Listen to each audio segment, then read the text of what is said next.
सरकार ने 8वें वेतन आयोग का गठन किया है और सरकारी विभागों ने अपने कर्मचारियों का डेटा भी पोर्टल पर अपलोड कर दिया है। तो कब से ये वेतन आपके खाते में आएगा, उसके बारे में 5 बड़ी बातें सामने आई है। ध्यान से सुनना, इस वीडियो में सारी जानकारी आपको मिल जाएगी।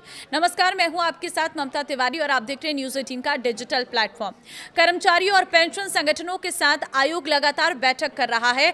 बहुत से शहरों में 8वें वेतन आयोग को लेकर बैठक हो चुकी है और बहुत से शहरों में अभी भी मीटिंग होना बाकी है। इस मीटिंग के दौरान कर्मचारियों ने आयोग से अपनी मांग सामने रखी है, जिसमें सैलरी, पेंशन के अलावा छुट्टी, भत्ता, हाउस रेंट अलाउंस और फिटमेंट फैक्टर जैसी चीजें हैं। इन्हीं मांगों के आधार पर आयोग अपनी रिपोर्ट सरकार को सौंपेगी।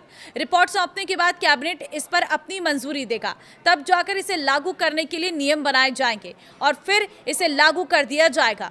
अधिकतर एक्सपर्ट्स का मानना है कि 8वां वेतन आयोग को लागू होने में 1 साल से अधिक का वक्त लग सकता है, क्योंकि इसमें अभी बहुत से काम बाकी हैं।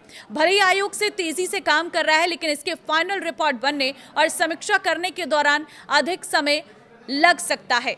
एरियर देगी सरकार। भले ही 8वें वेतन आयोग 2027 के अंत में लागू हो, लेकिन ये प्रभावी जनवरी 2026 से ही माना जाएगा। इसका मतलब यह है कि करीब 2 साल का एरियर सरकार एक साथ सरकारी कर्मचारी और पेंशनर्स के अकाउंट में डिपॉजिट कर सकती है। यानी कि जब आपको ये पैसा आने लग जाएगा, उस वक्त एरियर का पैसा भी आएगा। कुल मिलाकर 2 साल में आपकी जितनी सैलरी भरनी चाहिए थी, वो पूरी बढ़ी हुई सैलरी हर महीने के हिसाब से आपके अकाउंट में आ जाएगी। 8वें वेतन आयोग के 5 बड़ी मांगे ये हैं। पहली चीज, मिनिमम बेसिक सैलरी।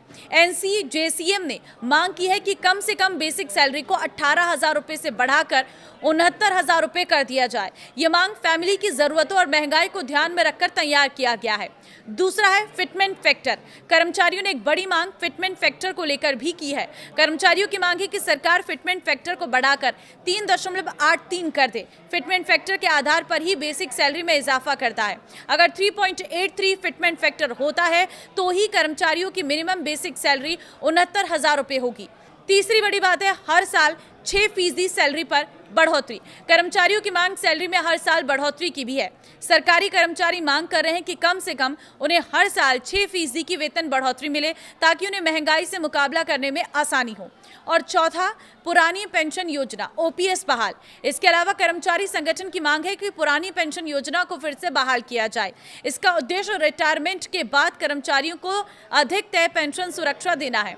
और 5वीं बड़ी बात है, HRA और दूसरे भत्तों में बढ़ोतरी हो।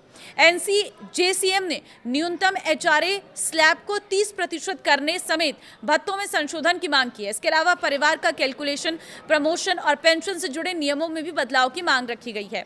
ये सिर्फ एक कागजी काम नहीं है, बल्कि पूरे 8वें वेतन आयोग की सिफारिशों की नींव है। ये डेटा जमा करने की डेडलाइन पहले 30 जून थी, लेकिन कई विभागों के रिक्वेस्ट पर इसे बढ़ाकर 31 जुलाई कर दिया गया। अब ये विंडो पूरी तरह से बंद हो गई है। इसका मतलब है कि कोई अन्य विभाग अब नए डाटा को पोर्टल पर अपलोड नहीं कर पाएगा।